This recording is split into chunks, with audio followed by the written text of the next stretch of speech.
Hello, this is ROHIT SURYA. Today I will be presenting about the 2G spectrum scam which happened in the year 2008. So let's first know what is 2G and what this 2G scam is all about. So 2G is the short form for second generation wireless telephone technology.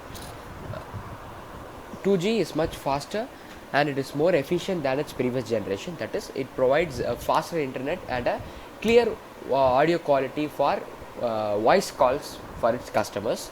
So in the year 2002-2003, 2G slowly started coming into India. So any telecommunication company in India, if it want to provide its service to its people, it need to have a certain license called as the spectrum allocation license. So this 2G spectrum scam happened in the provision of the allocation license. The 2G spectrum scam involved politicians and government officials in India who illegally undercharged the mobile telephone companies for the frequency allocation license, and the shortfall of money which was collected and the money which law mandated to be collected was found to be 1.76 lakh crores, which was a very huge amount, and 122 2G licenses, illegal 2G licenses were provided to these telephone companies by the government officials. And as this image suggests, this scam is one of the largest scam in India after independence, and it is the second largest scam after the coal scam which happened in the year 2012. Now we will see some of the bureaucrats and businessmen who are involved in this 2G spectrum scam. The main person, the backbone of this scam, or the person who is in charge of all this scam is A. Raja. He was the cabinet minister for communication and information technology, government of India. The CBI has found that Raja had received an amount of rupees 3,000 crores as bribe for cutting off the date of application for the spectrum license from October 1, 2007 to September 25, 2007. And he also gave the license to the telecommunication companies on first come first serve basis. And after investigation, it was found that Raja has invested this 3,000 crores money on his wife's name in the Bank of Mauritius. He was charged with criminal breach of trust by public servant, criminal conspiracy, cheating and forgery, and he was arrested under the Prevention of Corruption Act, and he was sent to Tihar jail on May 9, 2012, and he was granted bail and he came out of Tihar jail on 15th May 2012. And the second most important person who was involved in this scam is M.K. Kanimozhi. She was a Rajya Sabha member and also the daughter of former Tamil Nadu Chief Minister M.K. Karunanidhi, and also she is a shareholder of their family-owned television channel, which is Kalinga TV. It was found that she holds 20% shares in their family-owned television channel. CBI alleges that Kanimozhi was the active brain behind this scam.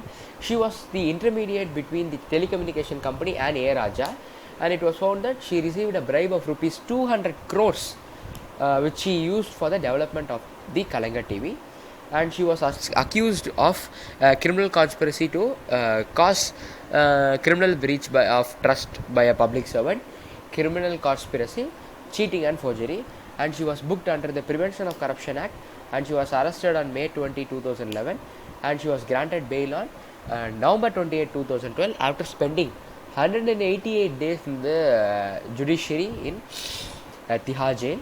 And the third person involved in this scam is Siddharth Behura. He was the secretary at the telecommunication ministry, and he along with A. Raja was found to be involved in this scam. CBI alleges that when the application deadline was set by the government between 3:30 p.m. to 4:30 p.m., Behura allegedly went to the department and he shut the counters to physically block the telecommunication companies from submitting their application for the license. And also, the CBI alleges that when the application, this is what happened, and this is R.K. Chandolia, and he was Raja's private secretary. He along with Behura was found to close the doors of the office to prevent the people from giving their license. Both Siddharth Behura and R.K. Chandolia were charged with criminal conspiracy to cause criminal breach of trust by a public servant, criminal conspiracy, cheating and forgery, and he was arrested on February 2, 2011 and got bail on December 1, 2011. And these are some of the telecommunication companies which are involved in this scam. They are the Reliance Telecom Limited, Swan Telecom Private Limited, Unitech Wireless Private Limited. So let's get to the summary of this scam. Telecommunication Minister A. Raja and M.K. Kanimazhi, along with few other government officials, illegally sold 122 2G spectrum licenses to 3 telecommunication companies.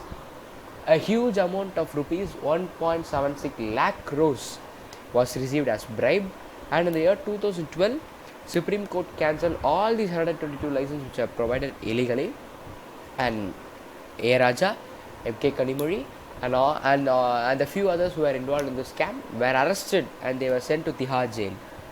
So my perspectives and ideas about this scam is, these types of scams create a huge impact on the GDP of the country, and they also affect the economy of the country very much. It affects the day-to-day life of a common man. They tend to create a huge gap between the poor and the rich. People start losing confidence in the system of government, and also, and a very important aspect is that if the punishment to such scams are very less, then these types of scams would continue to happen in India.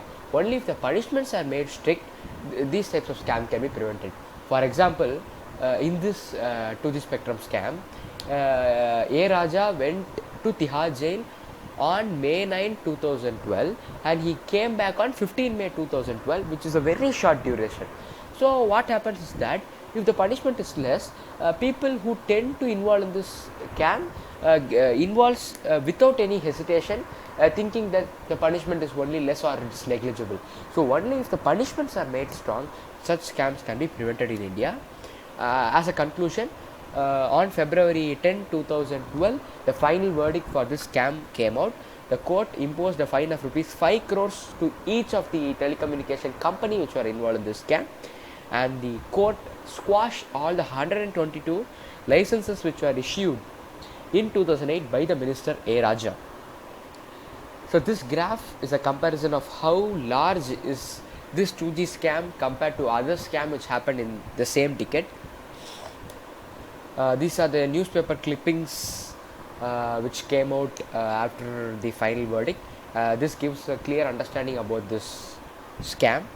And this particular newspaper clipping, the figures on the right side gives us an idea how big is this 2G scam compared to the expenditure by the Indian government. So this figures clearly explain by how much times or by how much factor does this 2G scam is more than what the Indian government spend on each of its department. So this can be said as one of the largest scam the India has ever seen. So these are my references, and thank you so much.